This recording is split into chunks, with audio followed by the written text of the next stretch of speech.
This is Autoline Daily reporting on the global automotive industry.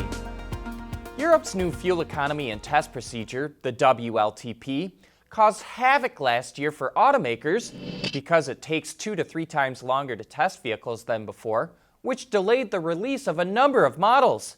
And it's also costly. Germany's Der Spiegel magazine reports that Volkswagen spent $4 billion last year to get its lineup to meet the new standards. But that's a bit of poetic justice, because the WLTP probably wouldn't exist if it wasn't for VW, since the test was in response to its diesel emission cheating scandal. Last week, Tesla said it was going to close most of its stores as a cost-cutting move so it could lower the base price of the Model 3 to $35,000. Then it changed its mind. Now Tesla says it will close fewer stores and raise the price of its cars 3%, though the base Model 3 will still be $35,000.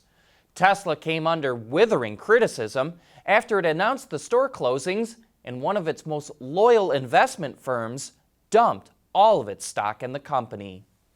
In racing news over the weekend, Joseph Newgarden won with his Chevrolet-powered Penske at the IndyCar season opener in St. Petersburg, Florida.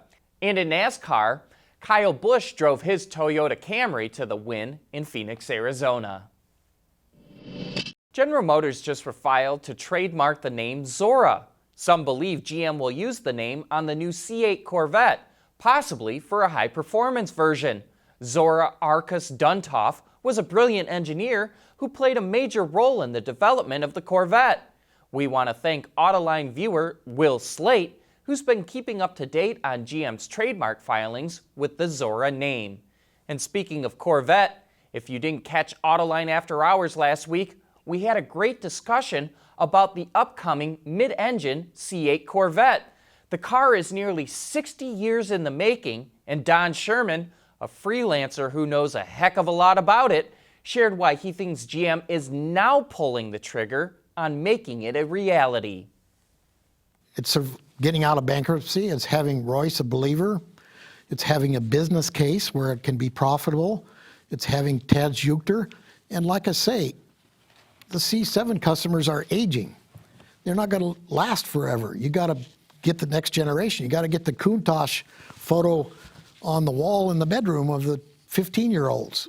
So when they get to be 20 and start a .com, they buy a Corvette instead of a Ferrari.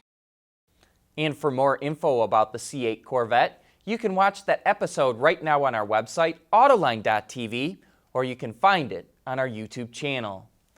And here's a little bit of good news for auto workers in North America. While LMC Automotive is predicting light vehicle sales will be down 2% in the region, it's expecting production to be up slightly this year. Last year, imported SUV sales shot up 15%, because there weren't enough locally produced models to meet demand. But vehicles like the BMW X7, Cadillac XT6, Chevy Blazer, Kia Telluride, and Subaru Ascent will fill the gap that was created. Midsize pickups will also play a role in production increases. With the Ford Ranger and Jeep Gladiator coming online, sales in the segment are forecast to grow nearly 12% this year. Autoline Daily is brought to you by Bridgestone Tires, your journey, our passion, and by Dow Automotive Systems, advanced materials that deliver better results. From stop-start to 48-volt to pure electric, there are 42 different possible combinations of electrified powertrains.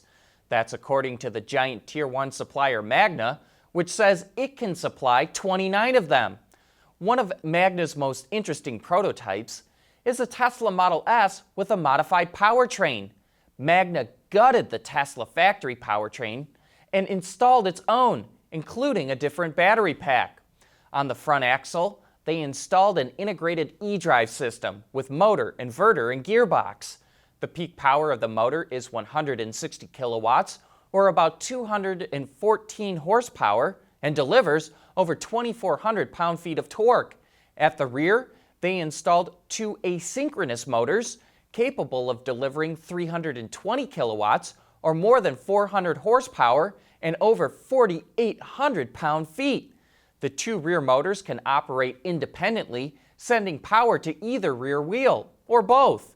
Autoline Daily got the opportunity to test drive the car on a frozen lake in northern Sweden, and the performance is, well, electrifying. The prototype can operate as a front-wheel drive car, a rear-wheel drive car, or in all-wheel drive. All Teslas have great handling and traction, but Magna's prototype takes it to a new level.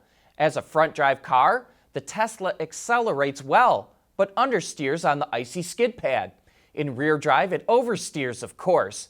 But with the two electric motors providing torque vectoring, you can drift it all around the skid pad in total control. The electric motors react faster than a mechanical differential would. In all-wheel drive, the Tesla feels supremely stable and predictable, and provides the driver with the kind of confidence you wouldn't expect to encounter when driving in icy conditions. Magna's prototype shows that the future of performance with electric cars will go beyond straight-line acceleration. We're going to get all-weather traction and handling like we've never experienced before. That's it for today. Thanks for watching, and please join us again tomorrow.